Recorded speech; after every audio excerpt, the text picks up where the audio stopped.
Salaries were just beginning to rise at that time, Well, a little bit.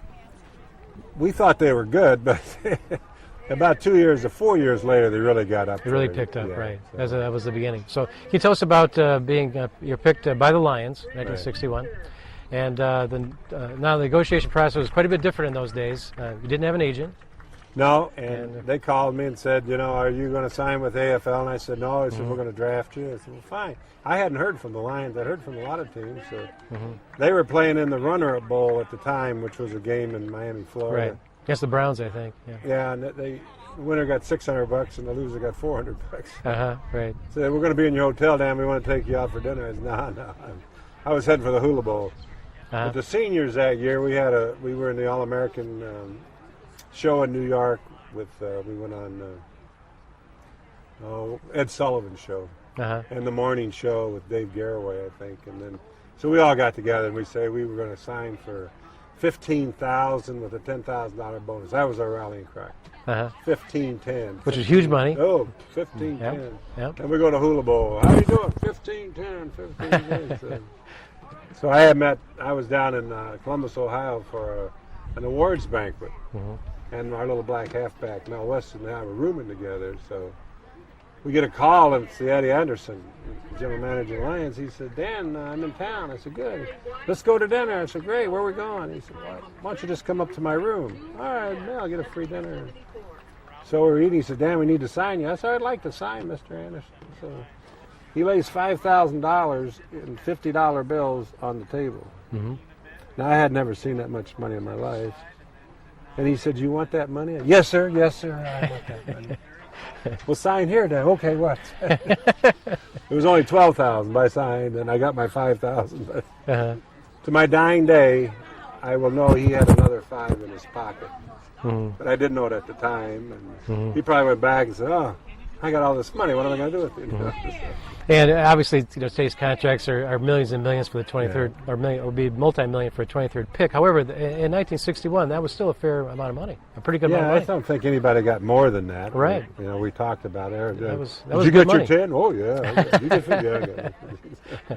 Well, that just points out that you guys were real pioneers. You laid the groundwork for today's NFL, and the sacrifices you guys made during that era really paved the way for the big salaries of today. Yeah, and we got the pension plan started in '59, and they didn't conclude the '59. Right. We were playing golf tournaments to pick up the '59. Now these guys, they get $90 million from the league, and they don't go back and give us anything. The old timers get nothing from that deal. Yeah. Pretty sad. Yeah, well, I think that you guys should be definitely rewarded for the sacrifices you made and for the way you promoted the league and made it what it is today. There's no question. Some of the old about players saying, I think they're waiting for us all to die, and then they don't have to worry about us. that. It could be. Well, you remember the 1962 Lions, and any Lions fans that know that era really appreciate the 1962 team, which was probably the best, in my opinion, the best Lions team that did not win a title. Right. And they had two critical games against Green Bay that year, the team that did win the NFL title. The first one occurred in October of 1962 when the Lions were leading late in the fourth quarter, I believe 7-6. 7-6. Is that correct? And what happened? We had the ball. Less than 2 minutes to play. All we had to do, and Joe Schmidt and those guys said, we held them all day. You run the ball 3 times, and we kick it down to their end zone, and we hold them. But nobody knows, but we think the quarterback at the time, I don't even want his name, but checked off to a running play, or pass play, and Terry Barr slipped. Herb Adderley from Michigan State intercepted, ran it back 30 yards, and they kicked the field goal. Barney kicked the field goal, and they beat us 9-7.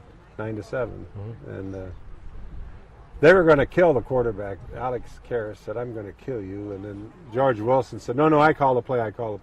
And we knew he didn't. So. But it was a bad scene. And I sort of forgotten it, but through the years. But 2 years ago, I had dinner or lunch with a couple of old timers, and they're still upset about that game because we we beat them in Detroit that year. So we would have won the championship. Right. Did you think that particular loss? Well, the team went on to have a great season. Right. And it ended up, of course, we're going to talk about the second game against Green Bay as well. But do you think a rift developed after that first Green Bay game that may have hurt the Lions later on?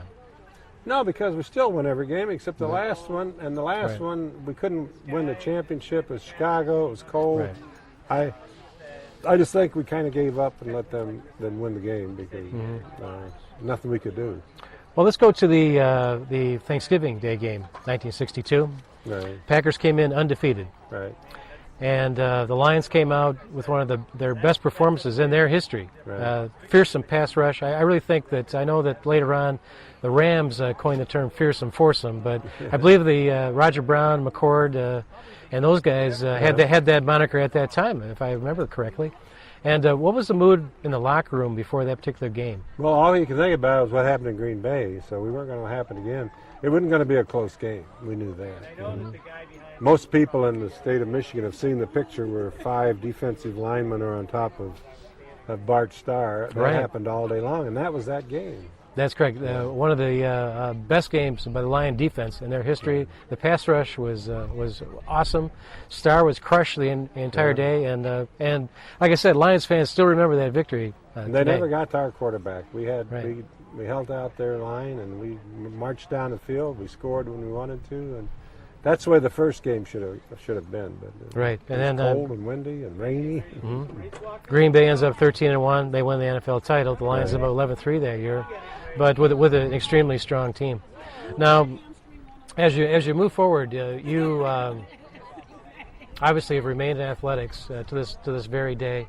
And after your playing days, I know it was some bit of time before you got involved in Michigan Senior Olympics. But how did that come about? Your involvement with Michigan Senior Olympics? Well, like some people watching today probably don't know that there's a Senior Olympics in Michigan, and the Senior Olympics start at 50 years old.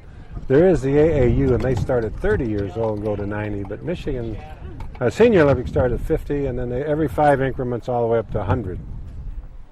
I was reading the paper one day, and it said Senior Olympics is going to be held in Battle Creek, Michigan, and such and such. So I called to find out about it. I would have been 60 years old, and I hadn't thrown since my college days of 22 years old.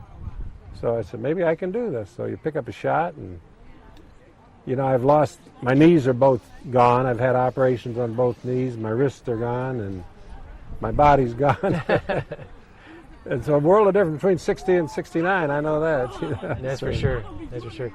Well, now you've competed primarily in shot and discus and high jump. Have those been your main 3 events that you've been involved in? Yes, I didn't high jump in college, but I threw the shot and discus, and I have the indoor record at Missouri. I had it. Now they got guys throwing it way out there, but I just picked up the high jump because something to do. I high jumped in high school. I've tried a couple runs, but the knees don't work. Now you've held the state record in the shot put for your age group, I believe, for the last few years? Yes, since I turned 65, I got the record and have held it since then. Okay. Can you tell us, just in closing, a little bit about what you're doing now? I know you're coaching some high school kids, and tell us a little bit about that.